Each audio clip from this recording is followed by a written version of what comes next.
Hi, നമ്മുടെ bulking സീരീസിൻ്റെ day 11 ആയി. So ഇന്ന് നമ്മൾ ട്രെയിൻ ചെയ്യുന്നത് ആംസും ബാക്കുമാണ്. സോ ഇനിയിപ്പോൾ ഓണം വെക്കേഷനും കാര്യങ്ങളും ആയതിനാൽ വീഡിയോസ് ഇനി കുറച്ച് ദിവസത്തേക്ക് കാണില്ല. സോ വാപ്പെല്ലാം കംപ്ലീറ്റ് ചെയ്ത് ആംസിൻ്റെ ഫസ്റ്റ് വർക്കൗട്ട് സ്റ്റാർട്ട് ചെയ്തു.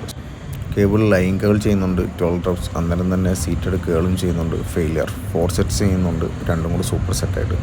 നെക്സ്റ്റ് വർക്കൗട്ട് ട്രൈസെപ്സിന് സ്കൾ ക്രഷാണ് ചെയ്യുന്നത്. അതും കേബിളിൽ 4 സെറ്റ്സ് ചെയ്യുന്നുണ്ട്.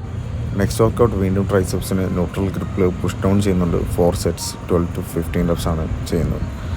അതിനുശേഷം വീണ്ടും ബൈസെപ്സിലേക്ക് പോവുകയാണ്. ബൈസെപ്സിന് ഇസഡ് ബാറിൽ നമ്മൾ ബൈസെപ്സ് കേൾ ചെയ്യുന്നുണ്ട്.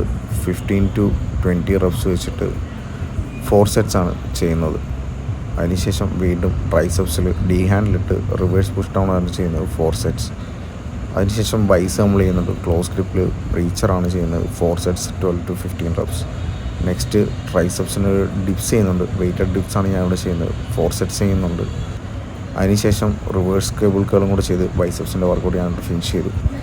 നല്ലൊരു പമ്പ് കിട്ടിയതിനാൽ ഒന്ന് പോസ് ചെയ്ത് നോക്കി. അതിനുശേഷം ബാക്കിൻ്റെ ഫസ്റ്റ് വർക്കൗട്ട് സ്റ്റാർട്ട് ചെയ്തു. ഡംബിൾ റൺ ചെയ്യുന്നത് 4 സെറ്റ്സ് 12 റെപ്സ് വെച്ചിട്ട്. അതിനുശേഷം ബാക്കിന് റോപ്പിൽ സ്ട്രെയിറ്റ് ഡംബിൾ ഡൗണും കൂടെ ചെയ്ത് ബാക്കിൻ്റെ വർക്കൗട്ട് ഞാനിവിടെ ഫിനിഷ് ചെയ്യുകയാണ്. സോ എന്നത്തെയും പോലെ തന്നെ ബാക്കിൻ്റെ വർക്കൗട്ട് ഫിനിഷ് ചെയ്തതിന് ശേഷം നമ്മളൊന്ന് പോസ് ചെയ്ത് നോക്കി. ഇതാണ് ഇന്നത്തെ എൻ്റെ condition. So follow for more videos. Thank you.